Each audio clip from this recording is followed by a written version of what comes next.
All right, good afternoon, ladies and gentlemen. Welcome to CSIS, and welcome to the fifth and final debate on the INF Treaty and the future of arms control. This is the fifth debate that's been sponsored by the CSIS Project on Nuclear Issues and as well as by Ploughshares, which has partnered with us on this effort. So indeed, if you were here for the debate, you are in the right meeting. We have a lot of meetings going on in this building. And if for some reason you think you were supposed to be doing something else with the regional office, now's your moment to make your escape. My name is Rebecca Hersman. I am the director of the Project on Nuclear Issues here at CSIS and a senior advisor in the International Security Program, and it's a pleasure to welcome you all here. As many know, we always have a security announcement here, and so I will make the requisite announcement. We always try to share our building safety precautions, and overall we feel very secure in this building, but as a convener we do have a duty to make sure that we're prepared for any eventuality. So we have a very robust safety system in the building. I am your responsible safety officer. I'm assisted by my staff, presently located both in the front and the back of the room.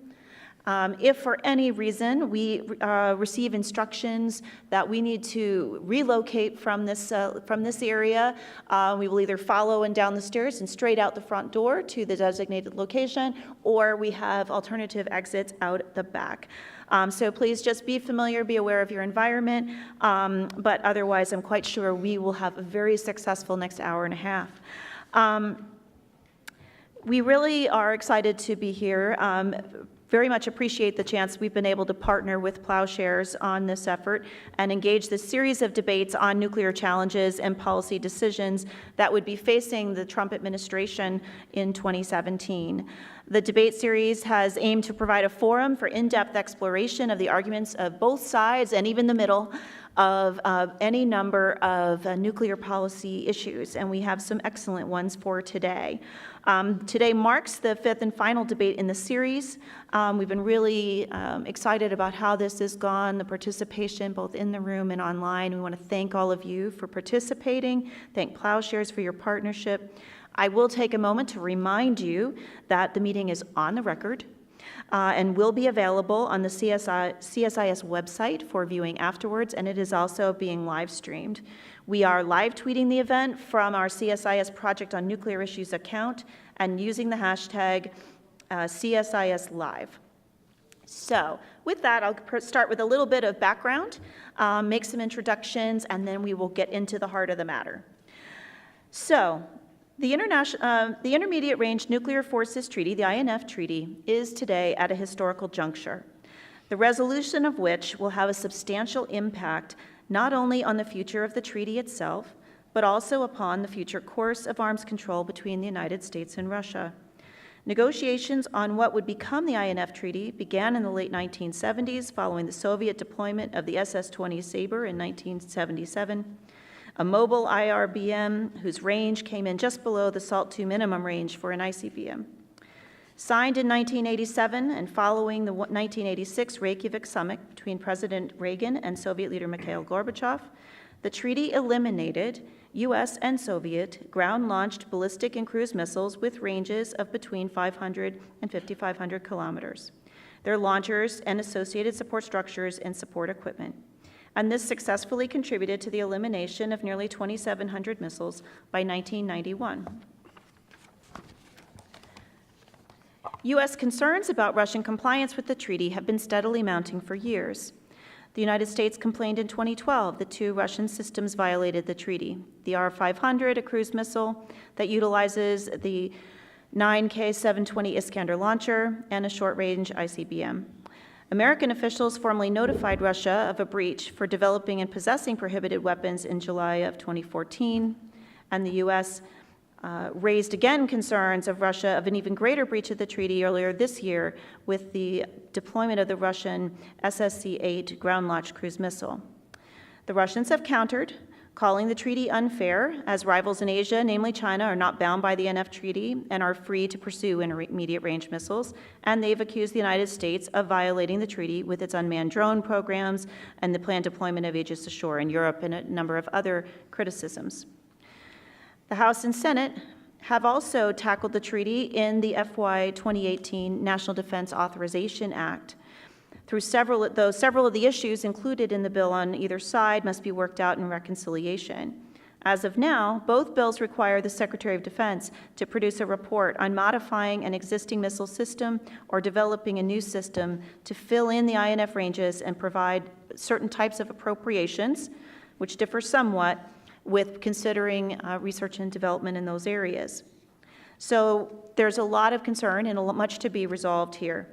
So there's several core questions that are on the table today.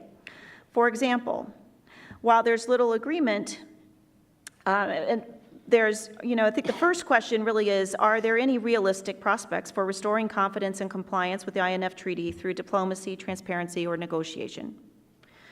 Should the United States continue to respect and abide by its INF treaty obligations or consider withdrawal if Russia does not return to compliance? Can the United States consider future arms control agreements with Russia so long as this matter remains unresolved? Both the United States and Russia are required to achieve the central limits of the New START treaty early this next year. Unless it's extended, the treaty will then expire in 2021. How should the INF treaty dispute shape U.S. policy towards the New START treaty? Should the United States consider even a simple extension, 5-year extension of New START as permitted by the treaty, as long as Russia continues to possess non-INF compliant delivery systems? What about our force posture? Should the United States consider the reintroduction of ground-based intermediate-range missiles? Should we consider the research and development of such capabilities without necessarily developing them or fielding them, as called for by some provisions in the House and Senate NDAA? Should we consider deploying other intermediate-range nuclear capabilities, such as a sea-launched cruise missile? For example, a sort of redeveloped, revamped TLAM-N. Or are there other options, such as enhanced presence, enhanced forward deployed, dual-capable aircraft, to send some sort of message along these lines, but in a way that would be compliant with the INF treaty? So as you can see, the future of the INF treaty, as well as the New START treaty, are quite complicated. Fortunately, we have an exceptional panel of experts here to debate these questions. And before I introduce them, I'll give a few ground rules and restate the resolution. So the resolution they've been asked to consider is as follows. The United States should respond to Russia's INF violations by developing and deploying additional nuclear capabilities and refusing to negotiate any further arms control agreements until Russia complies with the treaty. So this is what's on the table. So who do we have here to discuss? Well, to my left, and speaking in favor of developing and deploying additional nuclear capabilities and refusing future negotiations, we have Franklin C. Miller, who's a principal at the Scowcroft Group. Frank Miller was Special Assistant to President George W. Bush and a Senior Director for Defense Policy and Arms Control on the National Security Council. He spent 31 years in government, including 22 years in the Department of Defense under 7 different secretaries. He currently serves on the Defense Science Board and the U.S. Strategic Command Advisory Group, as well as a member of the Council on Foreign Relations and a director of the Atlantic Council of the United States. Farther to our left, we have Rebecca Heinrichs of the Hudson Institute. She is, it was an unintended humor. Rebecca is a senior fellow with the Hudson Institute, where she specializes in nuclear deterrence, missile defense, and counterproliferation. Rebecca has served as an advisor on military and foreign policy issues to Representative Trent Franks, and is a member who is a member of the House Armed Services Committee, and she helped launch the Bipartisan Missile Defense Caucus. She's testified before Congress, presented in numerous organizations, is on TV quite frequently. I'm sure you've probably seen her. Now, speaking against the resolution, we have, to my far right, Alexandra Bell, who is a Senior Policy Director at the Center for Arms Control and Nonproliferation. Alex was Director for Strategic Outreach in the Office of the Undersecretary for Arms Control and International Security at the Department of State. She was previously at the Ploughshares Fund and the Center for American Progress. She is also a Truman National Security Fellow, a Council on Foreign Relations term member, a 2017 Munich Security Conference Young Leader, a member of the Project on Nuclear Issues Mid-Career Cadre, and a host of other, I'm not going to keep listing them. Then to my immediate right, Tom Countryman, the former Acting Undersecretary of State for Arms Control and International Security. Tom was a career diplomat who served as the Acting Undersecretary for Arms Control and International Security and the Assistant Secretary for International Security and Nonproliferation. He served in embassies throughout a long career in Belgrade, Cairo, Athens, and Rome. He was an advisor for Ambassador Albright on Middle East issues at the U.S. mission to the United Nations. He is fluent in Serbo-Croatian, Arabic, Italian, Greek, and German. Not fluent, but close in English. So as you can see, we have an exceptional panel today. And I actually will say that it feels very pony-like to sit in the middle and to have flipped the sides. So I think that says something about our goals of bipartisan and respectful debate. So we're excited to be here. A couple of mechanics, just so you know how this is going to work. Each debater will have 5 minutes for their opening statement for a total of 10 minutes per side. Following opening statements, I will have the opportunity to ask some questions of each of the presenters, and they'll have about 2 minutes for response. After the conclusion of the moderator questions, each side will have 5 minutes total for a rebuttal, and then we will open the floor to you. I'll ask that you state your name, your affiliation, keep it to a question, not a comment, and we'll do our level best to try to make sure they go reasonably equally both ways. Throughout the debate, if you see a little sign being raised in the front, you'll know that they're looking at green signs that say you can start talking now, a yellow sign that says 1 minute to finish, and red, you're done. So they're under some time pressure up here to come to a rapid conclusion. Following, though, we will ask you to join us at a reception outside where you'll have a chance to talk amongst yourselves, but also with everyone assembled up here. Tell us what we did right, what we got wrong, how we could do better, and just enjoy the conversation. So with that, we will begin, and I understand that it is the Miller-Heinrichs team. And for accuracy, I've been associated with the Defense Policy Board. No one who knows me would associate me with the Defense Science Board. I'm going to begin with a few fundamental propositions. The first is that arms control is not a policy goal in and of itself. Arms control treaties are mechanisms. They enhance strategic stability, constrain adversary military capabilities, manage military competition, and increase transparency, which are, in fact, policy goals. Second, international agreements are designed and intended to be honored. When one party continually violates the treaties it has signed without penalty, it establishes a pattern that undercuts the value of treaties and discredits the entire practice. Indeed, when one party violates treaties while the other party complies, the national security of the second party is endangered. The Russian Federation, in the last 10 years under the leadership of Vladimir Putin, has demonstrated conclusively that it is a serial violator of arms-controlled treaties. Today, Russia stands in violation of the Istanbul Accords, which Moscow signed in 1999. Russian forces nevertheless remain not only in parts of Georgia and Moldova, but they're supporting separatist elements seeking to break away from the central governments. The Budapest Agreement, also signed in 1999, guaranteeing the territorial integrity of Ukraine. We all know how that worked out. The Helsinki Accords, Articles 1, 2, 3, 4, and 6, which commit the signatories to respect international boundaries in Europe, not meddle in the internal affairs of other countries, and to forego the use of force to change those boundaries. Ask leaders in Ukraine, Georgia, Moldova, Estonia, Latvia, and Lithuania how that's going. The Open Skies Treaty, which requires that they provide U.S. and allied aircraft unfettered access to their entire airspace for aerial photography. Moscow is violating this treaty by illegally constraining flights over Kaliningrad, along its border with Georgia, and over Moscow itself. In addition, there are other arms control commitments that Russia has made, which Moscow either evades or ignores. Russia has been and continues to be in violation of the 1991-1992 presidential nuclear initiatives signed by President George H.W. Bush and by Gorbachev and reaffirmed by President Bush and Boris Yeltsin. These initiatives are political, but they've never been rescinded. The United States has complied strictly with the PNIs, destroying the vast majority of its shorter-range nuclear weapon systems. Russia, however, not only maintains and modernizes its bloated arsenal of thousands of such weapons, but violates those commitments by deploying nuclear-tipped cruise missiles aboard submarines and by retaining and upgrading short-range, ground-launched nuclear-capable ballistic and cruise missiles. Russia routinely violates the 2011 Vienna Convention by obscuring and providing false information about the size and scope of its military exercises. The CTBT Comprehensive Test Ban Treaty forbids nuclear testing, but does not precisely define what a nuclear test is. The United States, which has not ratified the treaty, nevertheless has conducted no nuclear tests.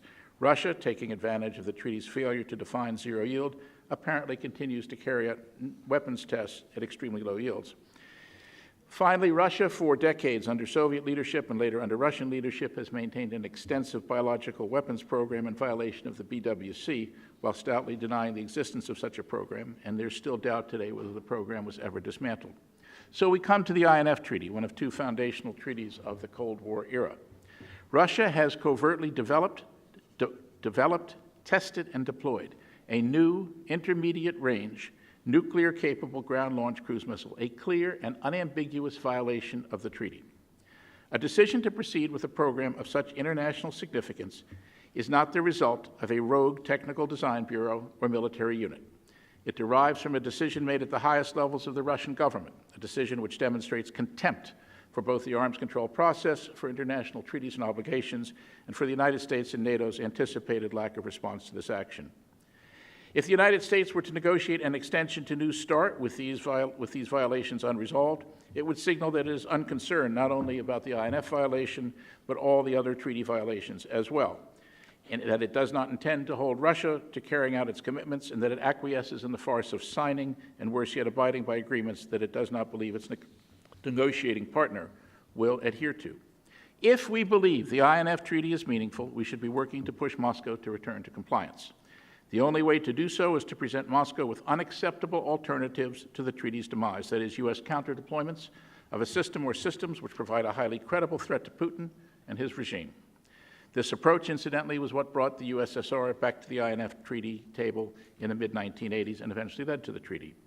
For the time being, the United States should remain within the treaty while continuing to call out Russia for its violations. At the same time, the administration should begin research and development on new INF systems in a treaty-compliant manner, as well as explore other opportunities to present the Kremlin with extremely unattractive alternatives to their continued violations. All of these actions are allowable under international law, and no decisions need to be made now as to where and how such potential U.S. systems should be deployed. Those decisions may be necessary if Russian bad behavior is not corrected. Should it come to that, however, the U.S. must make clear to the world in a fully transparent manner that we are not pulling out of the treaty, rather that it is Russia's flagrant actions which have destroyed the treaty, rendering it null and void. Rebecca.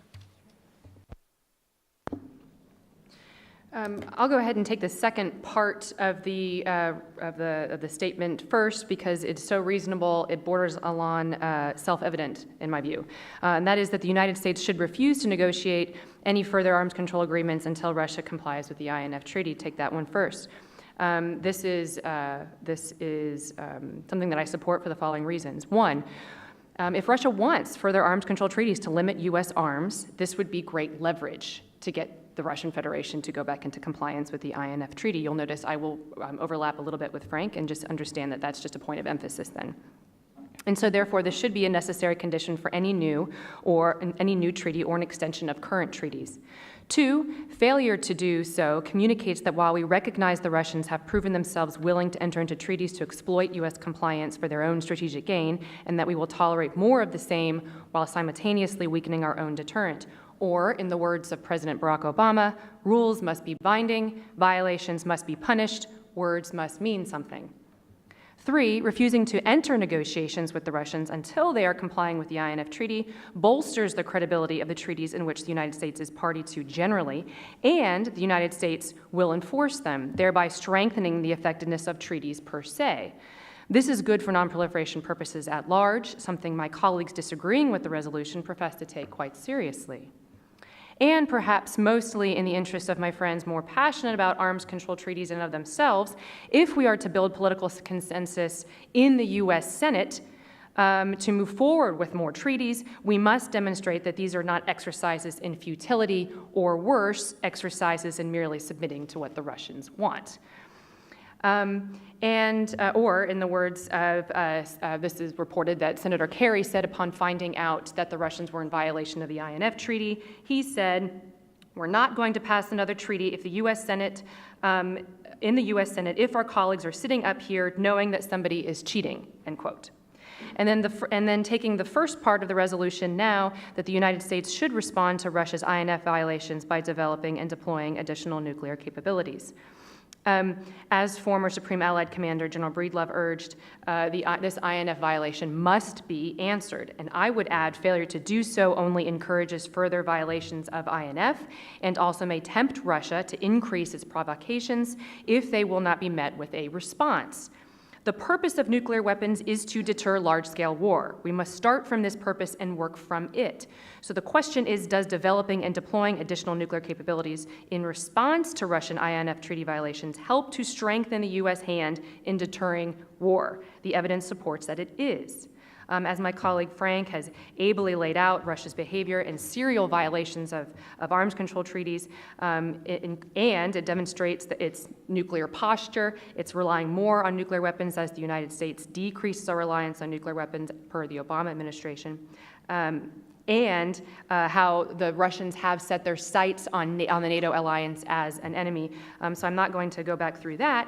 But with that as the context, the United States and NATO must ensure its offensive nuclear force is flexible enough and provides the options needed to effectively match or outmatch that of any potential adversary in order to convince adversaries that their aggression against the United States and its interests, and in particular their use of nuclear weapons, however small that nuclear weapon would be, would not be worth the cost.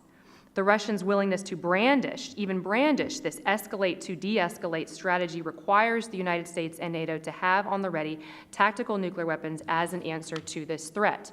So, it is a straw man to say that developing additional capabilities would fracture the alliance and therefore it would be imprudent to work to bolster NATO's strategic deterrent, as if NATO's squeamishness about nuclear weapons is not something U.S. leadership cannot help to overcome.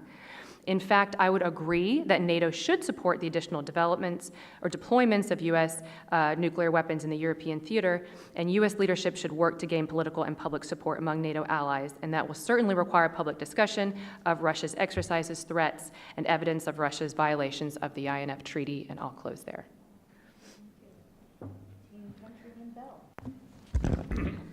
First, I'd like to thank CSIS and Ploughshares for hosting this debate and working to broaden the discussion on nuclear policy issues. It's very important for all of us to be discussing these critical security issues. Second, I'd like to say that we actually agree with Frank and Rebecca. The Russian INF violation and the development and apparent small-scale deployment of the SSC-8 is a big deal and a big problem.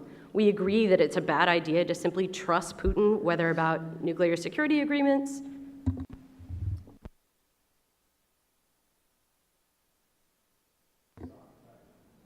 oh, me?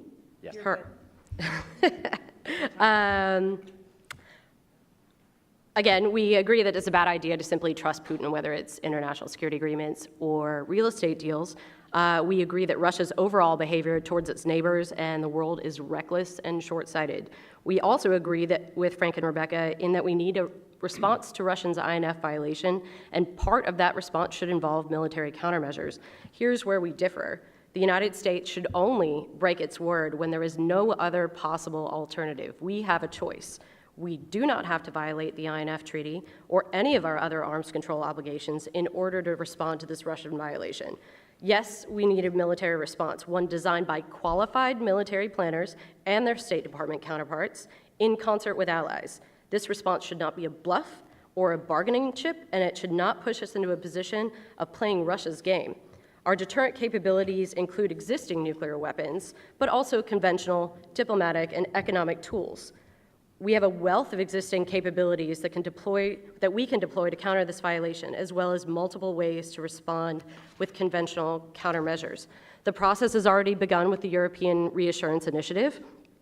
In addition to expanding this capability, the United States should continue to hold joint exercises with allies to improve interoperability and coordination. With regard to specific systems, we can deploy more conventional bombers at bases in NATO countries. We can make joint air-to-surface missiles available to more allies. Additionally, we could sell allies the extended-range variant, the JASSM-ER. We can deploy surface ships and subs with conventional cruise missiles in the North Sea.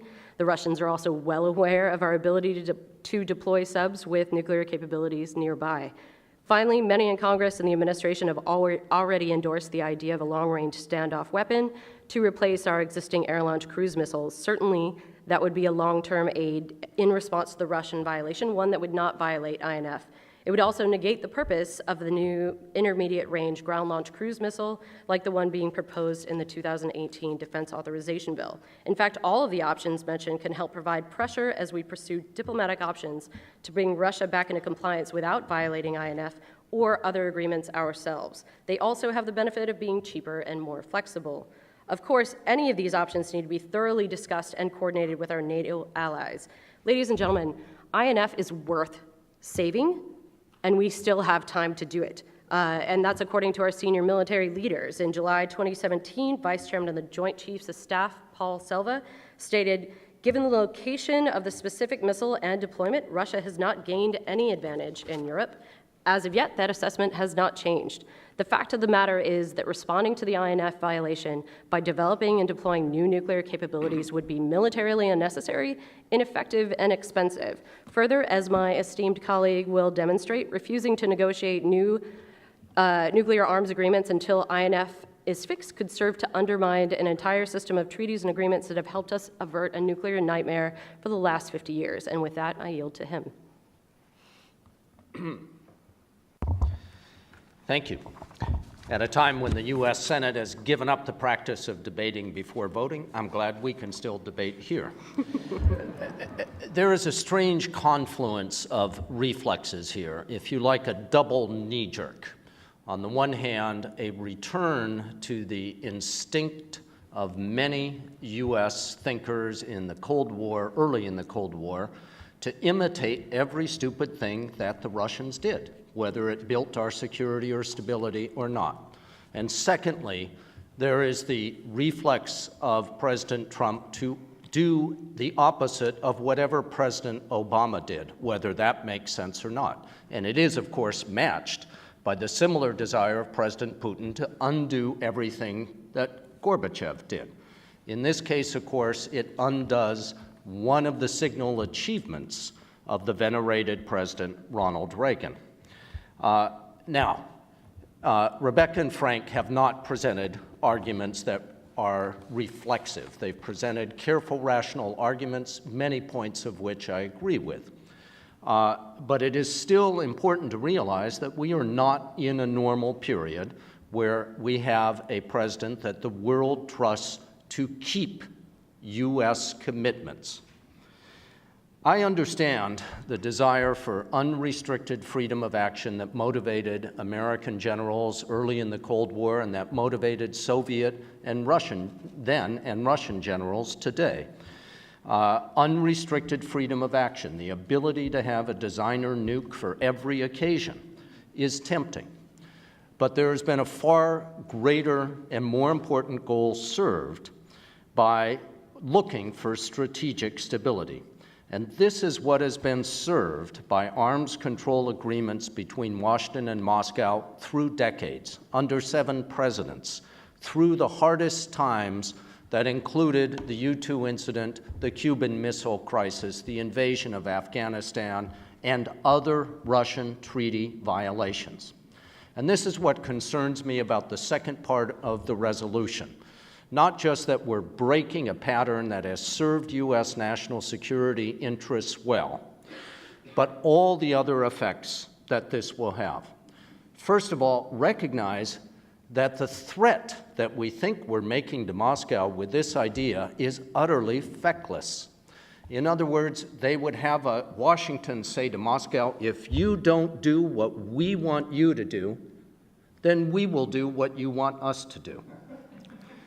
If you don't come back into violation, we will create a situation in which we join in violating the treaty. We do it overtly instead of covertly.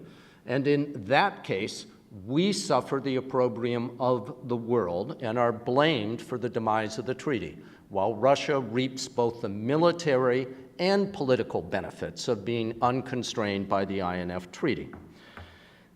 Secondly, arms control agreements have always served U.S. national security goals, and I absolutely agree with Mr. Miller when he said they are not an end in themselves.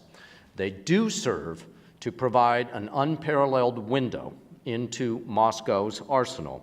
They provide insight, monitoring, and verification capabilities that cannot be matched only by national technical means. Third, the signal of saying we won't negotiate any more arms control, if not initiating an arms race, will invite an arms race.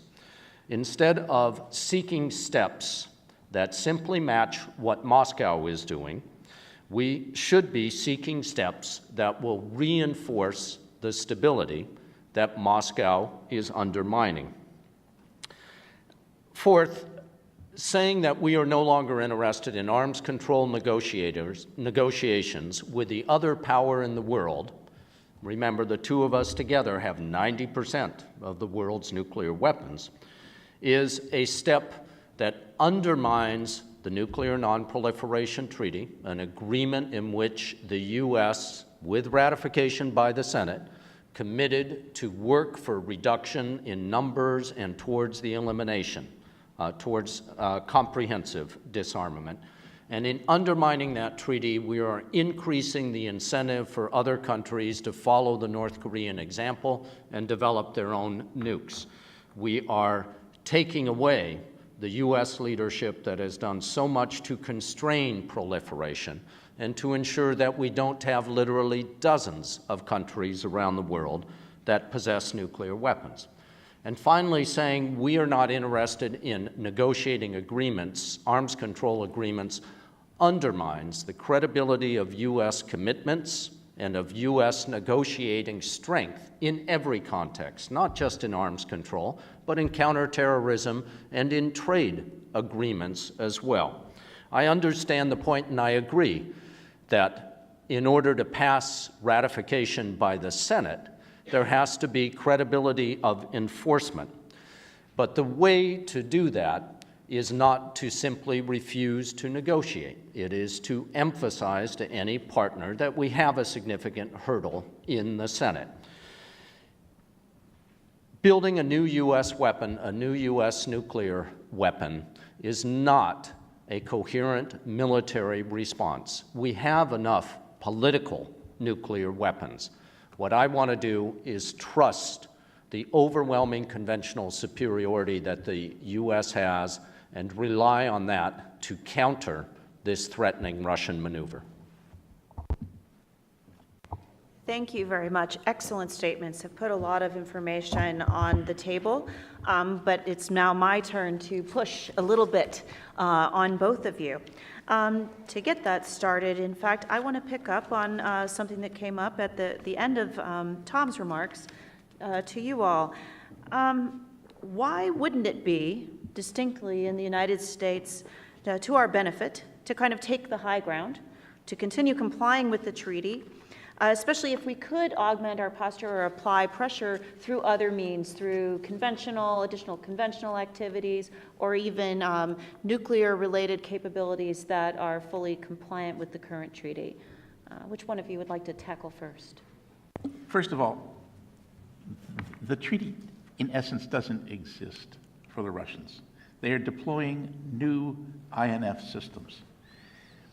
If you want to reverse that, if you believe in the INF treaty, we have tried all of these other mechanisms, unless you want to start putting economic sanctions on the Russians for this too. You have to go back to the basic principles. Why did they sign the INF Treaty in the first place?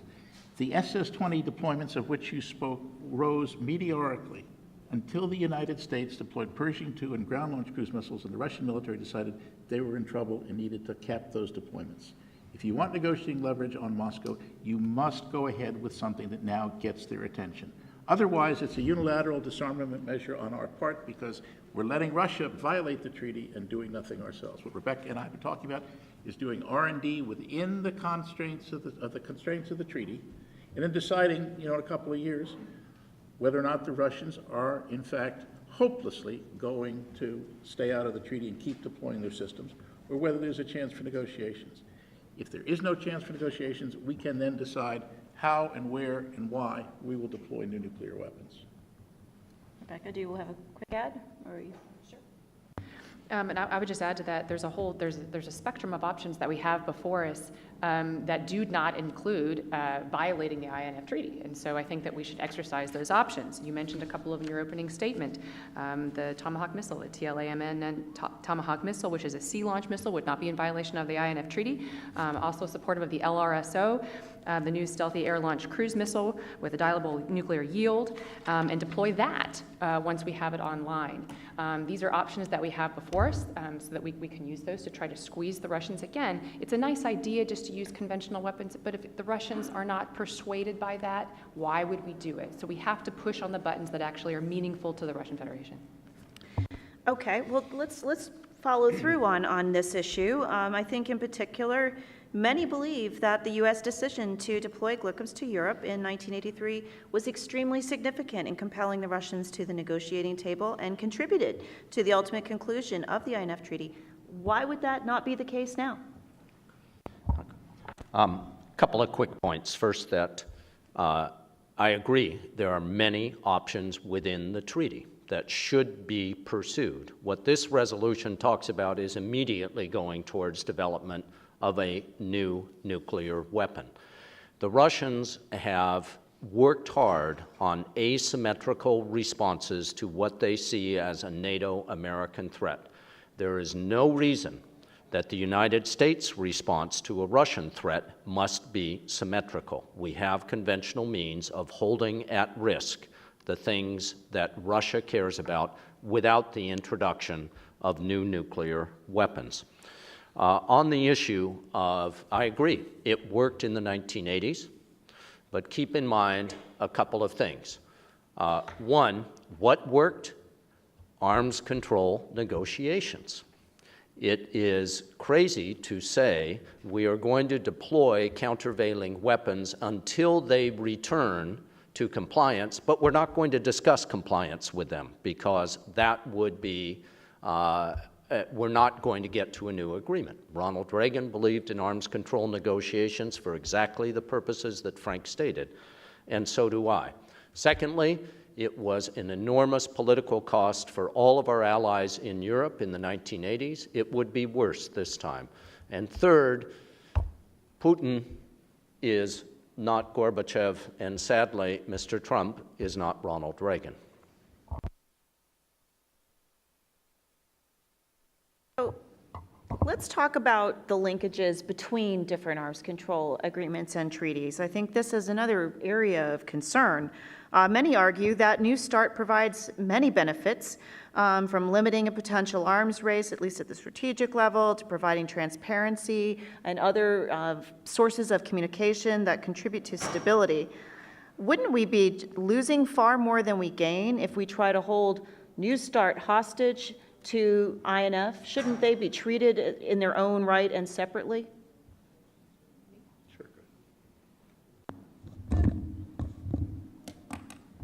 I don't know why we would have any belief that the Russians would comply with New START treaty if they're not in compliance with the arms control treaties that we have before us now. And that's so.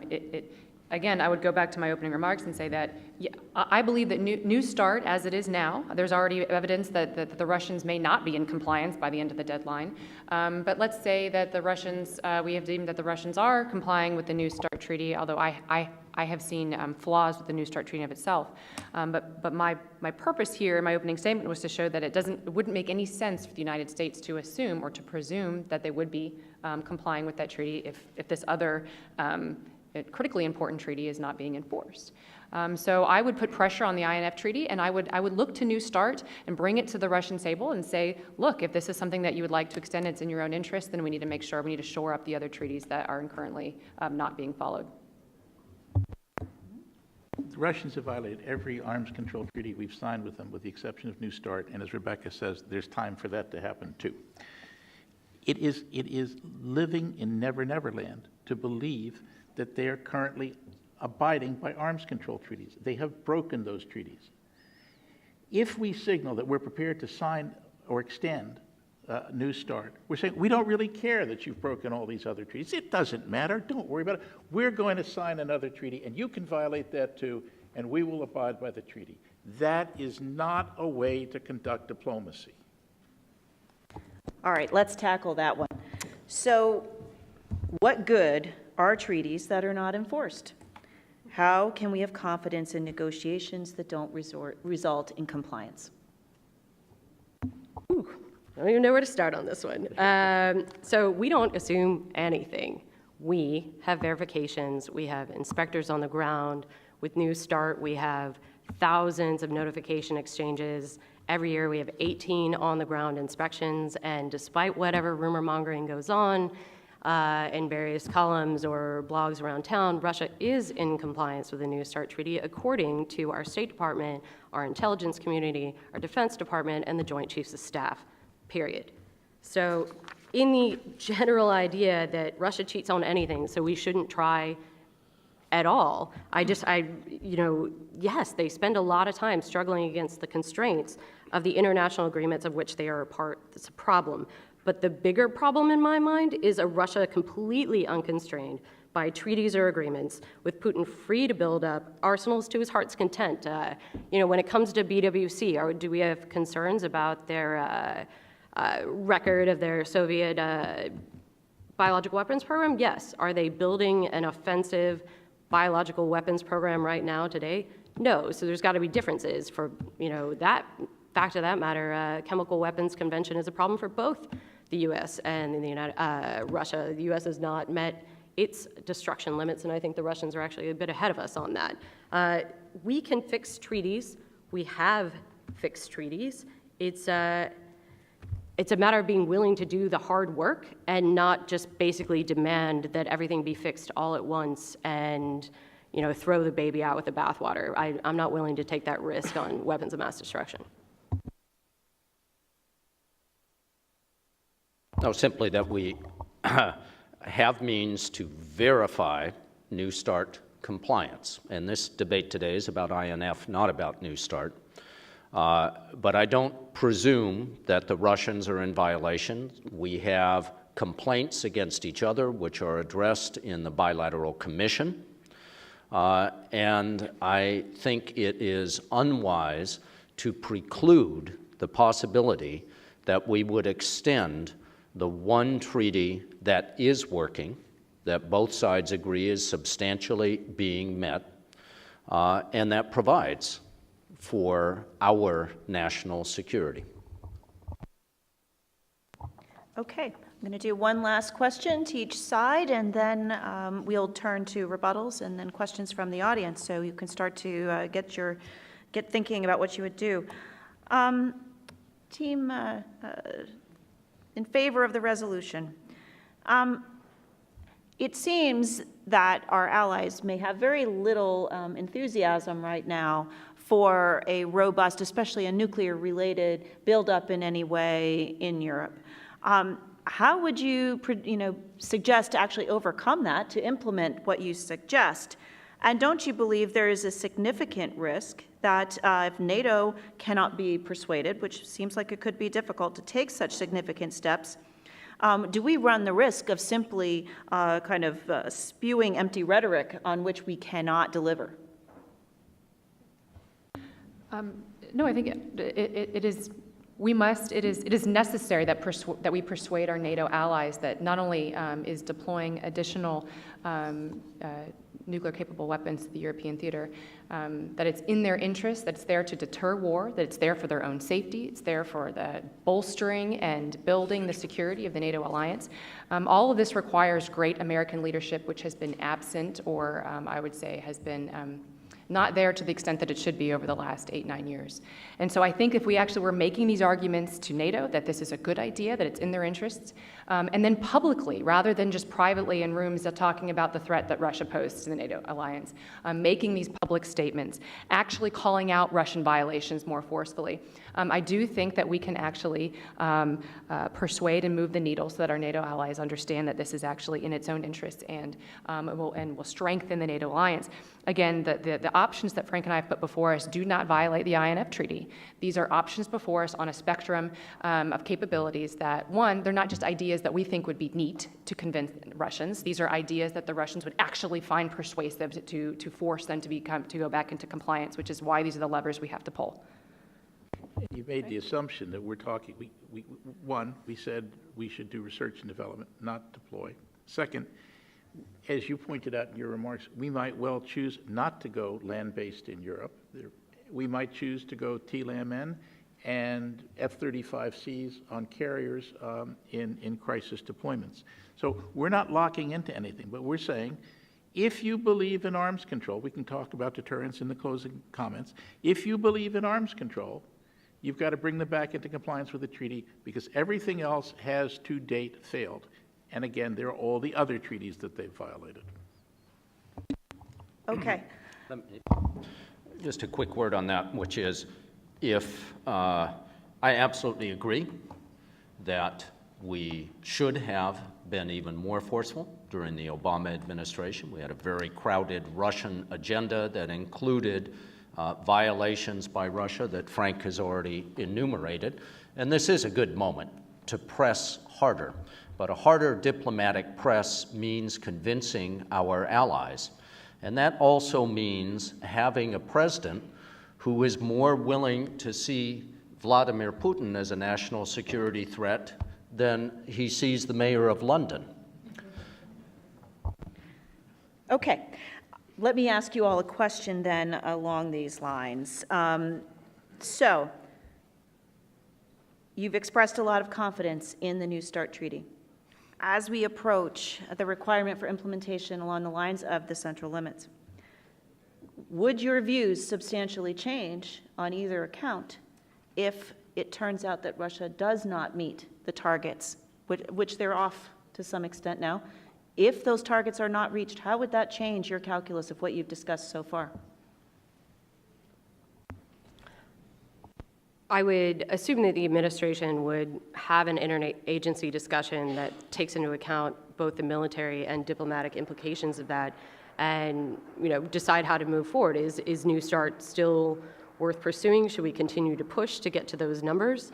Is this a technical violation? Did they have slowdowns in their ability to reach the central limits from just a logistical perspective, or did they intentionally not reach the deadline? Reducing nuclear threats is the goal. So if we find that New START is still worth pursuing insofar as it's helping to reduce nuclear threats, then yes, you go forward. If it turns out that we don't make that assessment with a full interagency team of experts, then that's a different subject.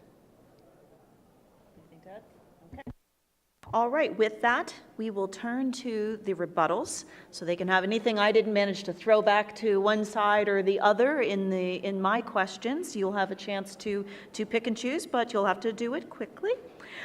So on rebuttals, we will have, let's see, Alex, you are first with 5 minutes, and then we will hand the baton to Rebecca for her 5 minutes. Thank you. As is, probably to be expected, I think we're reading the resolution somewhat differently. When we read it, additional meant to us new, because we have existing capabilities that are currently deployed to deal with the INF violation. So reading this resolution to me means a push for new options, and particularly if you look at how the debate has been going in the Senate and the House, the talk of a either dual capable or conventional ground-launched cruise missile either of which, the testing of either of which would violate the INF Treaty is sort of where the debate is going. So, unless both Rebecca and Frank are willing to say publicly that they think deploying a nuke LICM is a bad idea, which I would love, then I think that's really where the debate is. And this idea that we keep hearing that you can just do the same thing over and it will work, I think that wildly underestimates the role that the particular people, the circumstances, and almost sheer luck played a role in how we got to INF the first time. The Europeans don't feel pressured or threatened by this particular violation in the same way. The public in Europe is sure to resist. I don't agree with Rebecca that we can simply convince the Europeans, having dealt a lot with the Europeans on various nuclear weapons issues in the previous administration. They definitely have their own views. They actually have lots of debates in addition to the most recent German election where nuclear weapons was actually a topic.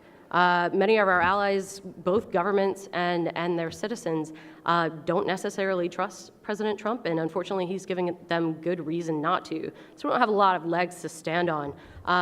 But most of all, I think, we have multiple nuclear crises on our hands right now. We have one active in North Korea.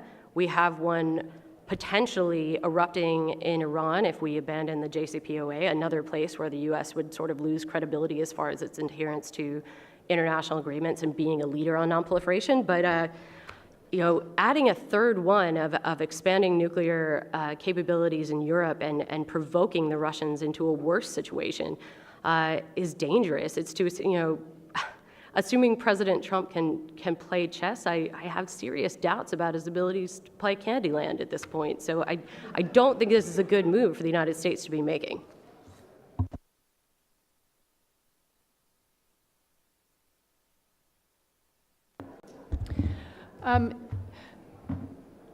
We have to start from the principle that we are trying to actually persuade Russia to go back into compliance with the INF Treaty. So if we think conventional weapons can do it, if we think holding a spring dance can do it, it doesn't matter. What matters is what do the Russians actually believe would force them to go back into compliance with the INF Treaty. That's why when you look at these options before, and again, we're going to study the ground-launched cruise missile to see if that's something that makes sense, or we can actually just look at it again without actually doing anything to deploy or test a program like this that would be in violation of the treaty. And we're looking at deploying other nuclear options that would not in and of themselves be in violation of the treaty.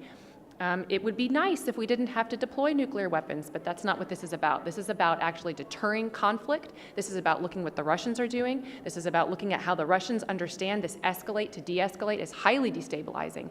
And I wish that my colleagues would I find it interesting that my colleagues think that it is more plausible to convince the Russians than it is to convince our European allies. I actually think that our European allies have more in common with us than the Russians, and so I think that it behooves us to actually use our diplomatic heft to work with our allies to understand that the NATO alliance is critical, we have to defend it, and these are the options in order to preserve peace and deter conflict. And last, my colleagues have spent more time running off our own president than that of the Russian Federation.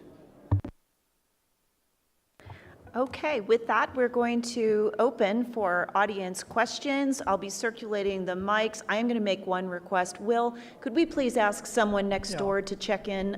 They need to exit the room because it's become disruptive. Will they be louder out there? No, it's actually louder right here. Okay. So let me see. I'm going to see, do we have two people on mic? Yes. So we'll have one here on this side and one over here. This one is first. We have a woman in the back. Hey, Please state your name, your affiliation, and only a question briefly stated. Thank you. So Katherine Kauser, LPJ School of Public Affairs. And my question is, do you think the recent Russian violations of the treaty have moved us any closer to midnight on the world clock? And do you think your proposed solutions move us closer or farther from midnight? Has moved us closer to reliance on... Midnight on the doomsday clock? Oh, the doomsday clock. Okay.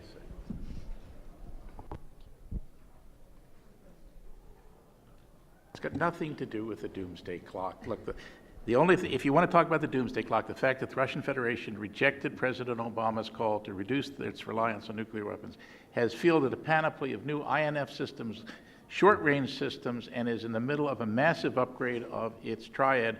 Before we have put any new systems in the field, yeah, I'll move the doomsday clock for you on that. But as far as anything that we have been talking about here, we haven't done anything. The Russians are acting in a dangerous and destabilizing manner, and that's what we're talking about.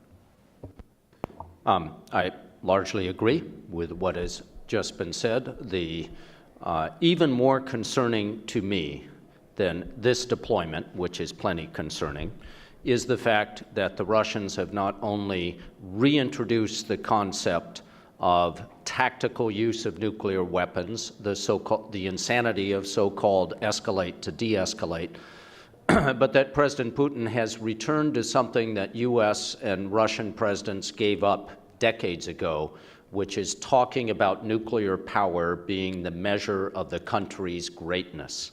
I mean, there are only two things that make Russia a superpower today, and that's nuclear weapons and creative computer programming.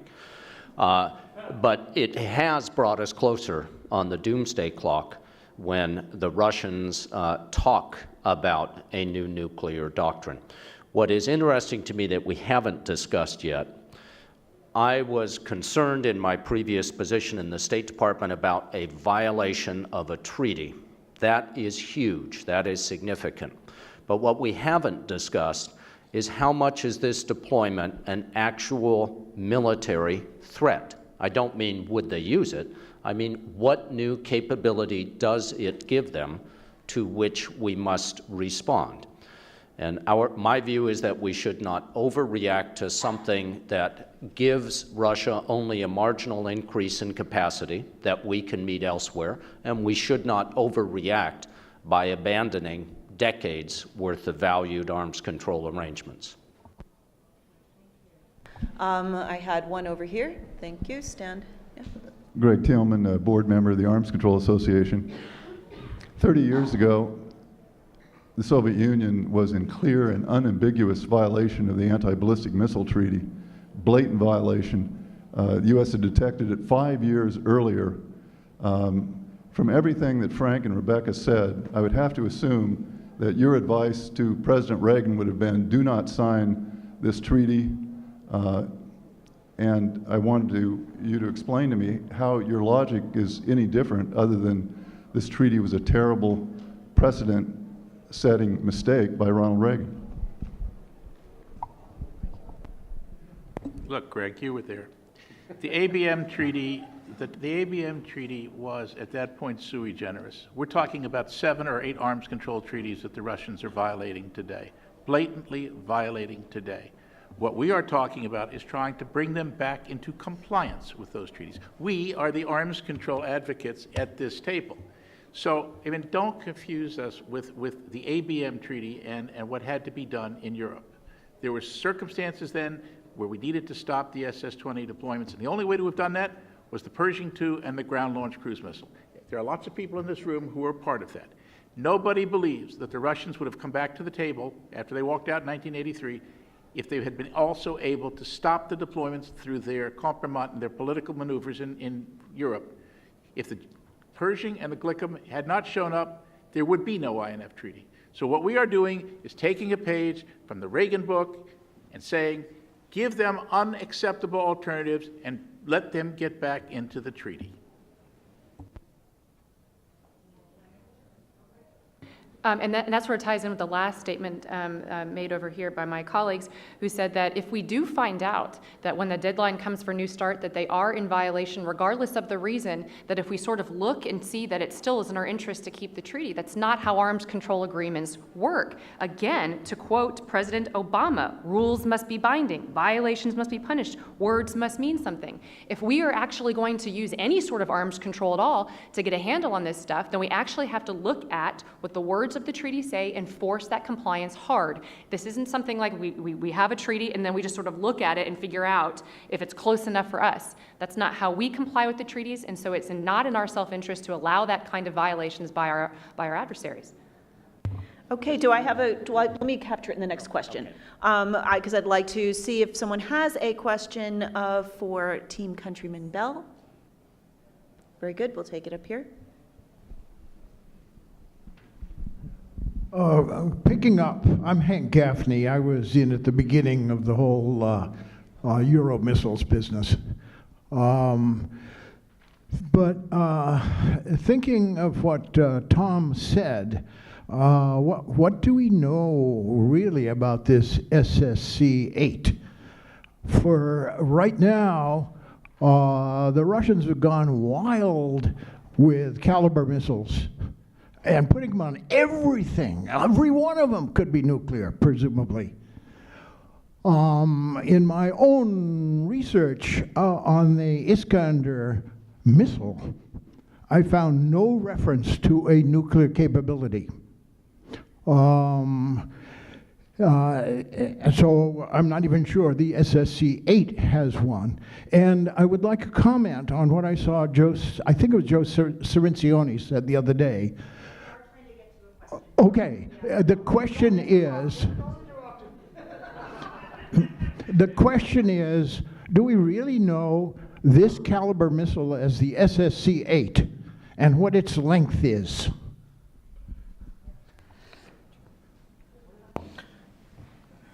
Well, the Russians know. Some folks in the intelligence community know, but this is not an intelligence briefing. I think the point I would make is even if you assume the SSC-X8 is conventional only, it is destabilizing and it is a violation. If you assume it is nuclear, it is a violation, it is even more destabilizing, and paradoxically but true, if it is dual capable, it is a violation and it is very destabilizing of the strategic situation in Europe.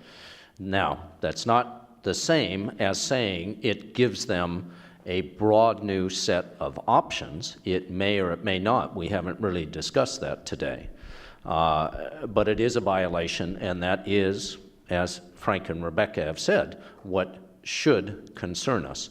Just one point on Frank's last comment. I agree with him. We should present to Moscow unacceptable alternatives.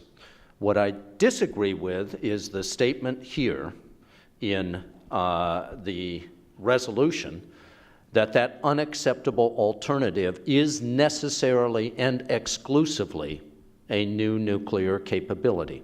I think we have other options.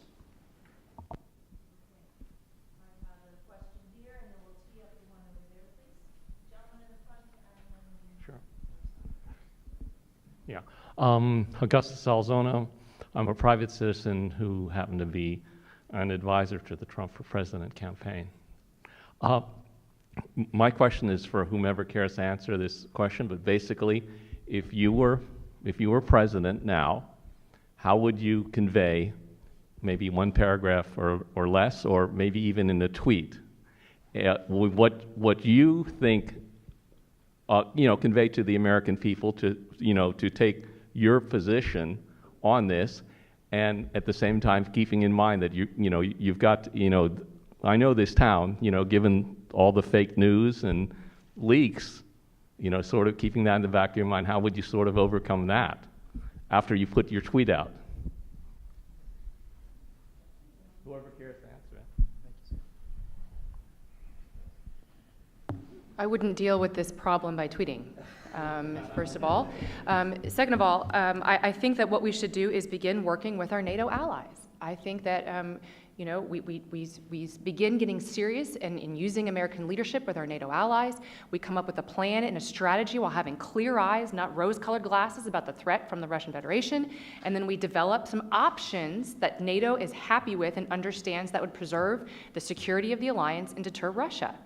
And so I think that the president can do that. I think he can do it privately starting out. I think that that he's got a great national security team that can help to make that happen as well. But we got to get started because we lost a lot of ground over the last 9 years.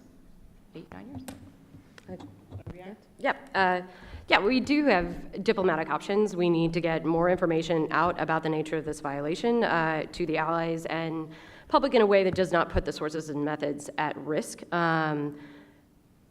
The goal, I think, is getting back to Special Verification Commission meetings to talk about these issues at a technical level, both the Russian violation and the Russian concerns about U.S. systems. You're driving towards mutually acceptable solutions, and no one has rose-colored glasses on this. Russia is the only country in the world that presents an existential threat to the United States. That's exactly why we don't want to do anything that actually increases the likelihood that we can get into a nuclear conflict with the only country that can destroy us. If I were president, you should all be glad I'm not. I would not rely only on the Secretary of Defense to convey to European allies how much we care about their security. As president, I would talk about European security being more important to me than the tender ego of Vladimir Putin. Secondly, I would state very clearly that Russia cheats. Hell yes, they cheat. The U.S. doesn't. The U.S. has a higher standard. In part, we can have a higher standard because we have a stronger military whose nuclear deterrence capability is unquestioned. And for that reason, I would not, as president, sink to the level of adolescent threats a la Ahmadinejad or Mr. Kim. That guy. Okay, I know I saw a hand back here. Yes, this woman right here. My name is Brenna Larkin. I'm a recent graduate of the University of Texas at Austin. My question is the threat of being beaten in an arms race, whether it is conventional or nuclear, as big of a deterrent now as it was during the Cold War? And is it enough to force Russia into compliance, or has Mr. Putin become too concerned with preserving, as you said, one of the two reasons it is a superpower? We're not talking about getting beaten in an arms race. What we're talking about is whether arms control treaties are to be respected or not. If you don't care about the INF treaty or the other treaties we've been talking about, we don't need to participate in them. The Russians can continue their violations, and we can do whatever we decide we have to do without the constraints of a phony treaty that doesn't exist because the Russians are violating it. So no one's saying that there has to be a tit-for-tat set of deployments. What we've been talking about is how do we take the Russian Federation's continued violations of treaty, in this case the INF treaty, and cause them to decide to come back into compliance. It's a very simple question. How do we get them to comply with the international obligations that they have solemnly undertaken to follow? Well, I think it's a fascinating question, an excellent question, and it goes to the success of President Reagan in the 1980s, that the Soviet Union was concerned about an unlimited arms race. I have no doubt that if through choice or through failure to make choices, the U.S. and Russia fall into a new nuclear arms race, I have no doubt that the U.S. could keep ahead of that, and that at some point it would cause Russia to make the same choice that Mr. Gorbachev made. But it would be incredibly expensive and destabilizing in the meantime. And the United States should seek, while having wide open eyes about the range of Russian violations, we should make choices that contribute to stability. Yeah, I'll just add a comment or a quote from President Reagan back in 1987, which was, I think as long as you've got a chance to strive for peace, you strive for peace. I don't accept defeatism that somehow we're incapable of solving these problems with Russia and incapable of getting them back to a place where we can have conversations, whether it's about our immediate problems or the development of new technology and systems. The American diplomatic and strategic planners in the country are creative, smart, and determined people, and I put my faith in them before I put my faith in the idea that we can just gamble our way into fixing this.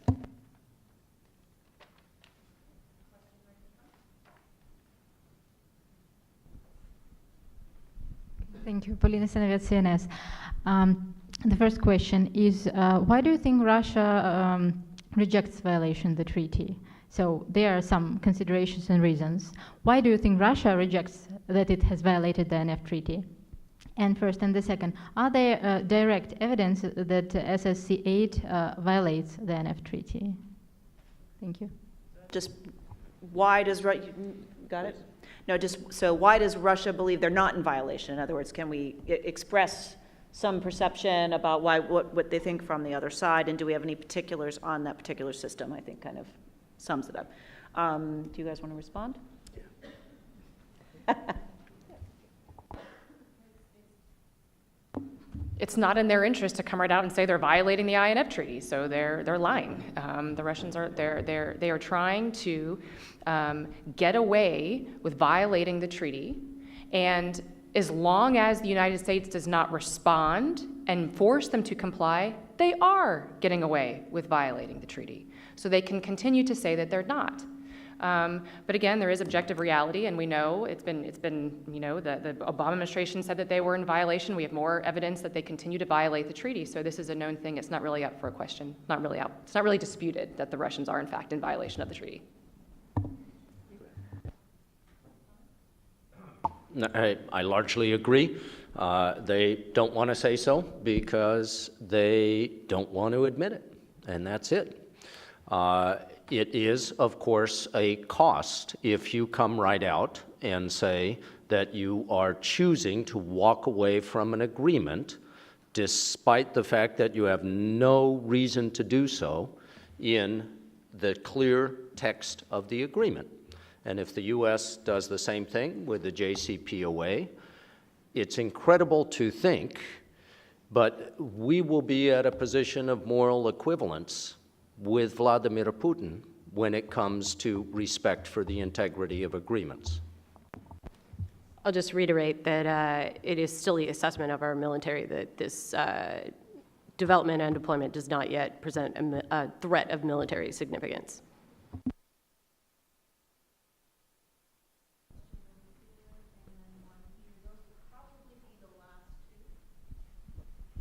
Thank you. Tom Kalina, Ploughshares Fund. I want to thank you all for being here. And Rebecca, thank you very much for you and your program's partnership throughout this entire debate series. It's been a pleasure. Thanks for doing it. My question, I wanted to get back to me, what is the core question of this debate, which is how should the United States respond to Russia's violation of the INF Treaty? And it seems to me that Russia would like nothing better, as Tom said before, for the United States to violate the INF Treaty and then have that be the excuse for Russia to get out of it. So the key question is, we have the Congress moving towards approving a new program of record to fund a missile system that would violate the INF Treaty, which to me would be falling exactly into Russia's trap by having the United States do something and then get the blame for the treaty falling apart. Should Congress move ahead and authorize that new program or not? Yes or no question. Tom, I guess you missed what we said. You must have come in late. The development and R&D of the systems that the Congress has called for are treaty compliant. Yes, they are. I mean, they are treaty compliant. I don't know what the next step is. If the treaty compliant work is sufficient to get the Russians to get back into the treaty, that's fine. If it, you know, look. Let them speak. Can we please face facts? The INF Treaty is broken. The Russians are not in the INF Treaty. They are violating it. At some point, we are going to have to admit that reality. It's not an old fact, it's a fact. They are violating the treaty. The treaty is broken. In many ways, the treaty doesn't exist anymore, except for us. And at some point in the future, we're going to have to decide what we do about that fact. And if we decide, and I don't know that we will, if we decide to do a counter-deployment of some type, whether it's at sea or in Europe, we need to make crystal clear to the world that the Russians destroyed the treaty and we are responding after it was destroyed. This notion that because they've broken the treaty and we're going to react at some point to preserve our own options that then becomes our fault is ludicrous in the extreme. May I just? I would just add to this is just research and development, what the Congress is calling for. And if the Russians, it is the Russians. I wish that we could have the same amount of energy directed towards the United States, directed towards Russia. Russia is the one that is violating the treaty. The United States is not violating the treaty. If we study and do research and development on the kinds of weapons that are prohibited by the treaty, and then Russia decides to completely outright breach and walk away from the treaty, then the United States will be in a good position and be prepared to have that capability at hand. This is about what is in the United States, what is best for the United States, and to hold the Russians to the standard at which we hold ourselves. I'm going to turn it over. I just want to clarify one thing and then ask you to, because I want to make sure, it's very important to me that we accurately represent the facts the best to our ability. So I'd like the panel to confirm my understanding that whether or not you think it is a good idea is a different question. But the language of what is proposed in the NDAA itself to do research and development would not violate the treaty. That's correct. So now, if the program were to go beyond research and development in the future, and we were still parties to the treaty, it would be non-compliant. Is that factually correct? If it was the ground launch system, if it was a sea-based system. Actually, let's use your microphone. If I think it this is was the important. ground launch system, if it's a TLAM-N or an F-35C with a carrier-based capability, it would not. If it's an air launch capability based in the CONUS, it would not. Okay, and so what I'd like to do, the underlying question, yes, definitely, please. Focus on the, is it a good idea part? I'll just say I don't really know a lot of R&D programs that head across the river and don't become larger programs, but would like to point out that the administration has objected to the language in both the House and the Senate versions, and albeit they say, we may want to pursue options in this indirection, but they want it to be their choice. They want their military planners, their process, to consider the array of options and not be forced into a particular solution that would, if tested, violate the treaty. Come pretty close. I know, I'm sorry, you were teed up there as the last question, but I am trying to keep us on a schedule with someone flinking numbers, right in front of me of how much time is left. So what I would like to do is turn now to the closing statements. Frank Miller will speak for 5 minutes in support of the resolution, and Tom Countryman will then speak for 5 minutes in opposition to the resolution, and then we will shake hands, applaud, and head out to the reception. And drink wine. Yes, exactly. So there we go. So I'm going to violate the treaty, and I'm not going to talk. We've already talked about the resolution enough. I'm going to talk about 5 things that were said during the course of this discussion that need to be addressed. One, New START doesn't have to be extended for 3 more years. It's embarrassing now to be falling all over ourselves, given a whole string of Russian arms treaty violations, to wring our hands as to whether or not we're going to extend New START. As Rebecca said, there's plenty of time to see where the Russians go with New START. Second, we do not have new capabilities deployed to deal with INF violations. We have new capabilities deployed in the form of 4 armored brigades to deal with Russian military expansion. Those are not a response to the INF. That's confusing deterrence and arms control. This debate has been about what do we need to do to get the Russians to go back into a nuclear arms control treaty. Conventional forces play a role in deterrence. They don't play a role in getting the Russians back into their treaty. The third thing is it's just a canard. It's just a red herring to say if we actually went out and built these systems that the NDAA is talking about, that we're undercutting our NPT position.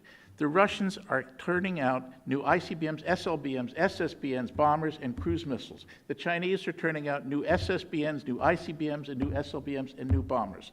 We haven't turned out any new systems, and there won't be a new U.S. system in the field until the 2025, 2027, 28 period. The notion that if we start to respond to these arms races that are going on between the Chinese and the Russians, that we are undercutting the NPT is totally ridiculous. Fourth point, what new capability does the Russians give them, get out of this missile? I don't know. But the Russian General Staff believes so strongly, and Putin believes so strongly, that they made a decision to violate one of the fundamental two treaties of the Cold War era. And they don't do things like that lightly. This is terribly important. They violated an existing treaty to deploy a military capability, and they therefore think it's very important. I don't know what it is, but if it is in fact not brought back into treaty compliance, we will need to find a way to deter their idea to use it. And the last, I beg you, let us not be in deliberate and blind disregard of the facts. We are not abandoning decades of treaties. The Russians have walked out of a series of treaties. They are in non-compliance. If we want to say we are going to unilaterally bind ourselves, that's a political decision. But let's not pretend that the Vienna document or the Budapest Memorandum or any of the other treaties I elaborated or the INF Treaty are in force today. They are not. They are in force for us, not for the Russians. And that is not arms control, that's unilateral restraint. And our diplomats, I think, understand the difference between unilateral restraint and arms control, in which both parties are held to the same standard. Okay. First, thank you all for sticking through this. I think there are plenty of points of agreement. One, Russia violates agreements whenever it can get away with it. I would like to believe that the U.S. does not have the same reckless disregard for binding commitments. And Frank and Rebecca have not suggested that we should have that disregard. We agree there has to be a response, and it has to be a response that both counteracts the military advantage that Russia has gained with this deployment and gives them a reason to return to compliance. Where we differ, again, from the terms of this resolution is that I do not assume that only a new nuclear capability is capable of delivering to the Russians that unacceptable alternative that I agree would be valuable. And it is important, as Frank just mentioned, that this is happening in the context of a dozen other challenges that Russia is facing, many of which violate international agreements, and others of which are just plain old-style Russian imperialism, and to which it is necessary that NATO respond in a unified fashion, and that's what's happening in the European Readiness Initiative, which we should be prepared to modify and enhance in case to respond to this latest deployment. I think on all of this there's pretty broad agreement, but here's a couple of my concerns. I also strongly agree with Rebecca that the pressure must be directed at Moscow, not in Washington. But we are here to debate what is the correct U.S. response.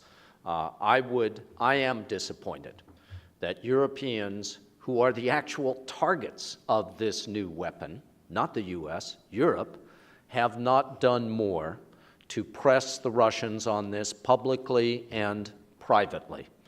And it is absolutely essential that we do more. And yes, the U.S. has to lead that diplomatic effort to get our allies to care about their security and the future of arms control as much as all of us up here care about European security and the future of arms control. As I said, Donald Trump is not the person to lead that discussion, unfortunately.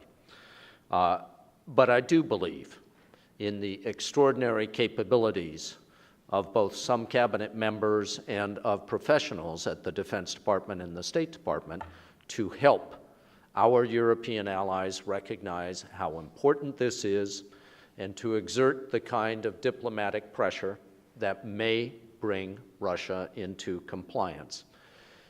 The United States has been a leader. There's a reason we have dozens of allies, and Russia has just Belarus. It's not that they got the last pick in the NFL draft, so they got Belarus. It's because we are firm in our commitments. We take the high road. You're absolutely right, Frank, that Russian and Chinese modernization programs are eroding the confidence of the world community in the effectiveness of the Non-Proliferation Treaty. But it's only blown to pieces when the United States says, we're giving up on arms control. I know that's not the phrase that you're saying, but the fact is the United States has an extra responsibility, a level of transparency, a level of verity to our commitments that we must seek to maintain. Finally, I suggest all of us work hard on the appropriate means to influence the Russian Federation. A threat that we won't talk to you anymore about arms control is the least effective possible threat. So with that, I want to thank our colleagues who presented an opposing point of view because I think there's rather more agreement on the analysis, even if we still have some significant differences on the prescription for U.S. policy. So thank you. Well, thank you both. Thank both sides very much. You have once again reinforced the notion that we can have thoughtful debate, express widely differing views, discover the fact that, in fact, common ground exists where sometimes we think it may not. And I think that was very much proven again in this discussion, professional, thoughtful, respectful, and highly substantive. So with those accolades in mind, I would like to ask the audience to join me in thanking the folks up at the podium.